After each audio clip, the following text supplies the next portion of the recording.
Welcome to Bite at a Time Books, where we read you your favorite classics one bite at a time. My name is Bree Carlile, and I love to read, and wanted to share my passion with listeners like you. Be sure to follow the show on your favorite podcast platform so you get all the new episodes. Or you can follow the show on YouTube, where we have playlists for all the stories. You can find us on all the social medias at Bite at a Time Books, or on our website, biteatatimebooks.com, where you can also sign up for our newsletter for more information on what we're reading and what's coming next for the podcasts. We're part of the Bite at a Time Books Productions Network. If you'd also like to hear what inspired your favorite classic author to write their novels, and what was going on in the world at the time, check out the Bite at a Time Books Behind the Story podcast, Tuesdays, wherever you listen to podcasts. Today we'll be continuing White Fang by Jack London.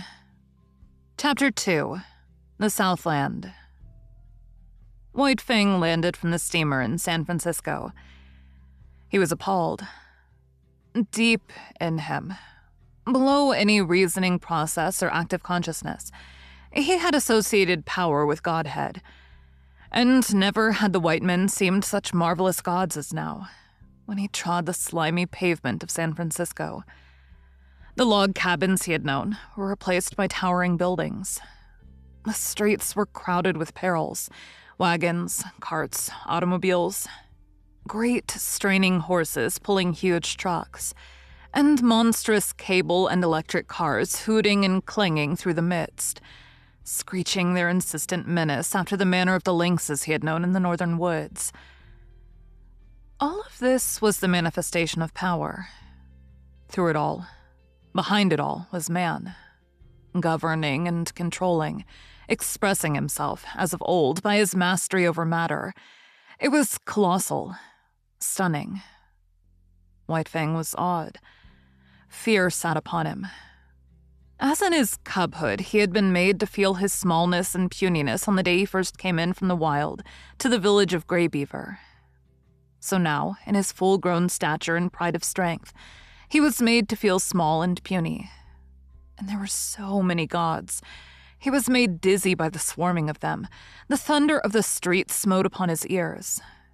He was bewildered by the tremendous and endless rush and movement of things. As never before, he felt his dependence on the Love Master, close at whose heels he followed, no matter what happened, never losing sight of him. But White Fang was to have no more than a nightmare vision of the city, an experience that was like a bad dream, unreal and terrible, that haunted him for long after in his dreams. He was put into a baggage car by the master, chained in a corner in the midst of heaped trunks and valises.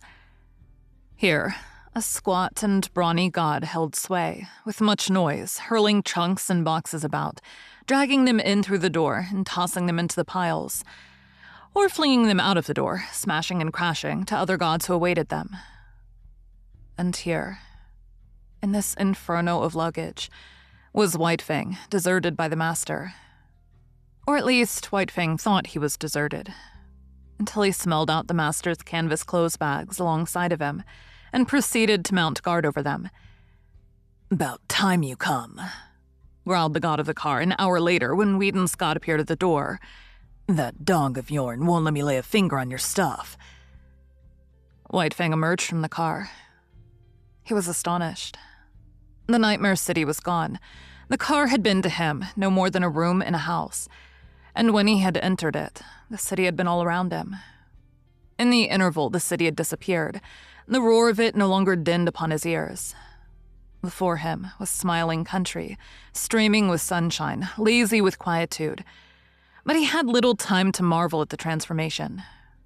He accepted it as he accepted all the unaccountable doings and manifestations of the gods. It was their way. There was a carriage waiting.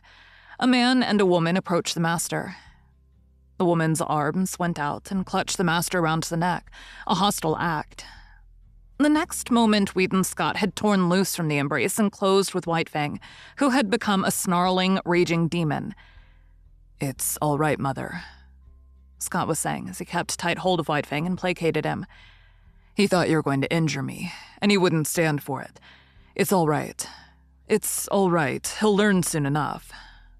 And in the meantime, I may be permitted to love my son when his dog is not around." She laughed, though she was pale and weak from the fright.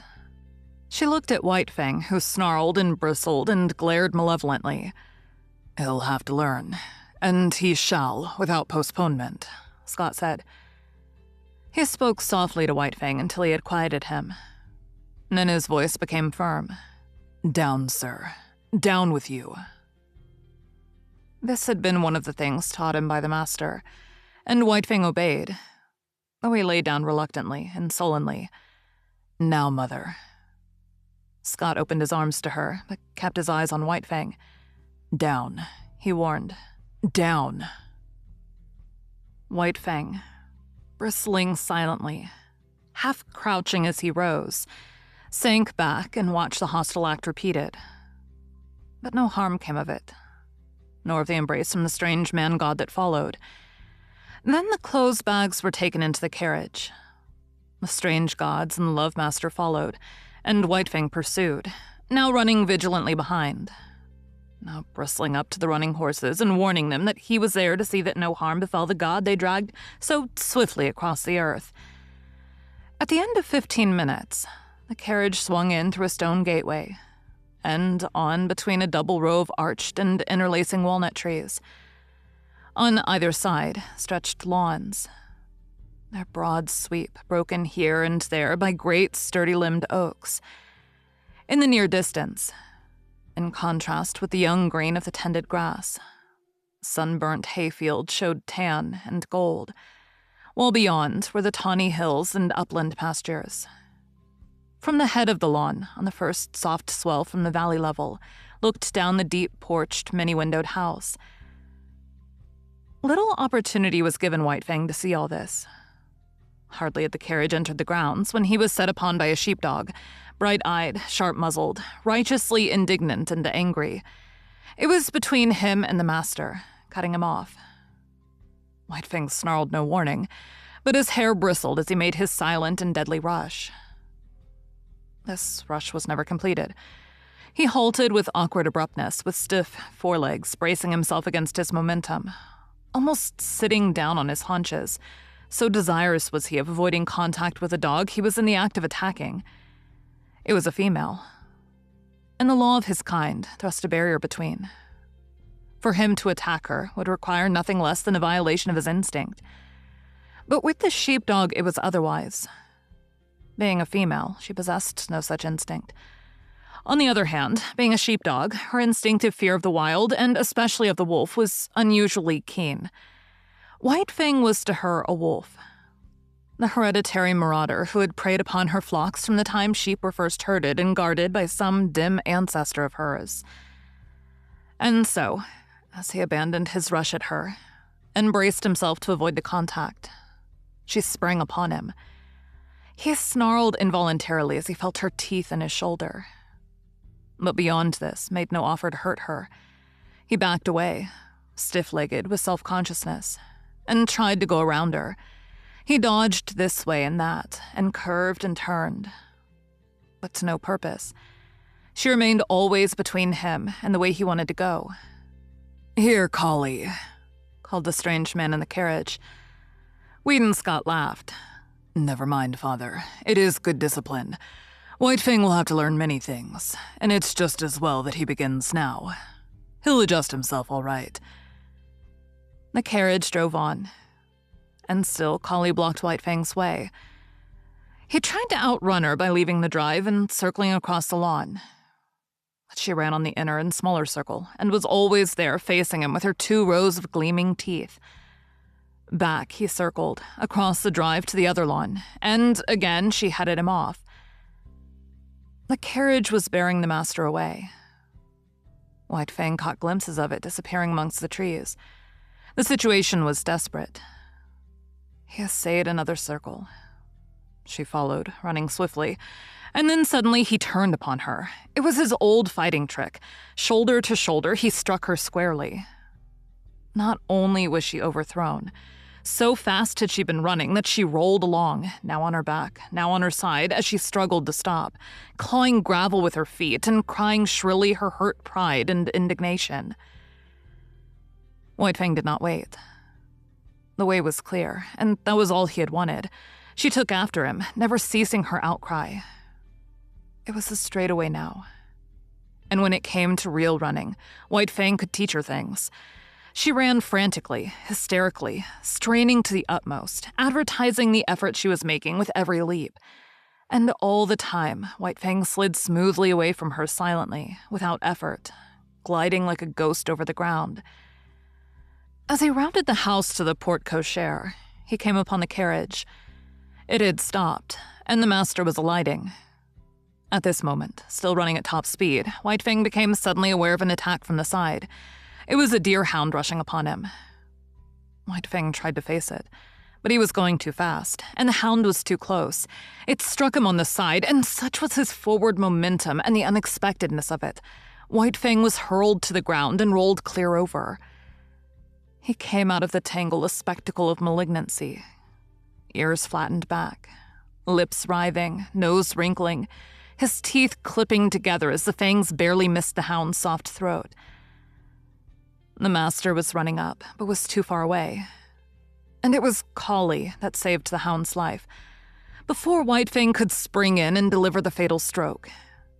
And just as he was in the act of springing in, Carlile arrived. She had been outmaneuvered and outrun, to say nothing of her having been unceremoniously tumbled in the gravel, and her arrival was like that of a tornado, made up of offended dignity, justifiable wrath, and instinctive hatred for this marauder from the wild. She struck White Fang at right angles in the midst of his spring. And again he was knocked off his feet and rolled over.